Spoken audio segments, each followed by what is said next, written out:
Hello there, and as usual, I'm Aaron from UncleSte Gamers, and welcome. So today, we're looking at Thursday's update. Now, with this particular update, they introduced a number of new blocks, and I wanted to take a little bit of time to actually have an experimentation and see exactly what we could do with these blocks this time. So that's why this video is a little bit delayed, but let's actually take a look at the blocks themselves. Now, in the menu here, by hitting G, we can actually see the new blocks here. Now, don't get confused with these with UncleSte's one. I've got these in here to just do a little bit of comparison, and we've got two types, and we've actually noticed that there's a symbol in the bottom right-hand corner. Now, this shows that this block is actually going to warp to whatever it connects to, and this causes some interesting scenarios. I mean, the warping thing for me is, I can't say I'm a super fan of it, but I can understand why people like it, because it just allows you to do so much more with the blocks themselves. So you can see we've got the warping blocks here, and we've got the standard version here themselves. Now, they've definitely took inspiration from UncleSte's blocks, and personally, in my opinion, I still like UncleSte's blocks a lot better. There's tons more variety, and they're not as fussy to place. These require you to place a lot more to get the same result as them. I mean, obviously you can do more with them because you have more on your options, but if you think of it, you've got blocks like this. These very limited sort of things you can actually do and add to it to try to make interesting shapes that you'd find on your ship. And obviously we're in very early stage with these blocks, so you can see we do have some problems. Now, the reason for these blocks being a lot more efficient though than UncleSte's Armor blocks is due to the poly count. Now, UncleSte blocks render all the sides, and these guys don't render the sides that are not visible. So if I was to go into the spectator cam, look underneath this block, it would just be clear where these blocks would be rendering that side. So after you build a massive ship with UncleSte's blocks, you start to suffer, but it is barely noticeable.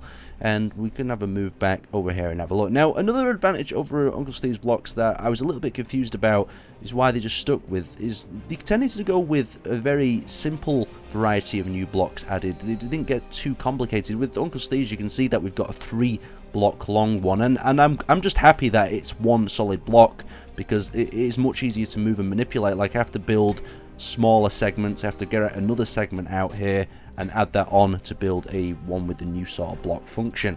We've also got these sort of variety of blocks with UncleSte's as well. It was just something I was really hoping to see, this new variety, just the whole collection of armor blocks that ramps, and they really help you to shape your creations in that manner of speaking. Now, these blocks do exactly the same as that, but there's just not as much variety, of course, and there's just a few issues with what you'd actually do with some of these designs. Now, they're not completely useless, and if you use a little bit of creativity, you can start to really spam out some good ideas. So say, for instance, you want an interesting ramp look, you could invert two like that together and get a V-shaped hull. So you can do a lot more in the sense of design. But as I've noticed with these new blocks that they've introduced, as well as the rounded blocks, is I've had a lot of problem trying to implement them. I spent 20-30 minutes trying to build with these blocks, and I just found it just a little bit hard. Especially when I've been used to these where I get a complete block pretty much straight away. I mean, the times that I would need a little block like this is quite rare, unless I was doing some sort of a specialist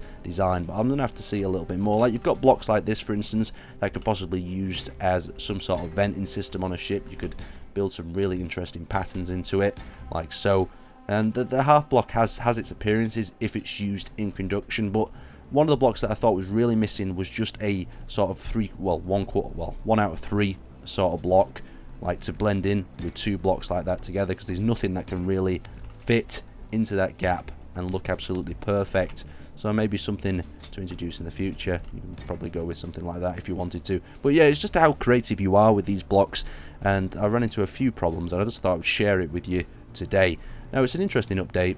So we've had a look at some of the blocks, and I really want to know what you guys think of this update. But not just this update, the new blocks in general that they're introducing at the moment, the rounded blocks and these new blocks as well, that seem to be very similar to UncleSte's, but just a little less applicable in my sort of applications that I use them for. But remember, we're in early access, and I'm sure they're going to develop and add more blocks as we go along. And maybe they could even add a feature where, say for instance, you wanted this block, but you also wanted this block as well. Like, you may have noticed in Medieval, Jesus Christ, yeah, that needs some work. But you may have noticed in Medieval Engineers that they have this option here at the side that has like a little plus, and you can scroll wheel through it and build multiple blocks at the same time. Now, if this was one of the options, as well as these other two. So that was an option, that was an option, and that was an option. That would just be so much faster for build placement, but it's something they can work on and something they can evaluate as well. But really feel free to comment and give me opinions on which sort of thing you like to see best, as well as introducing mods into the game and what sort of things are applicable and what things are not. So thanks for watching, and I'll see you next time.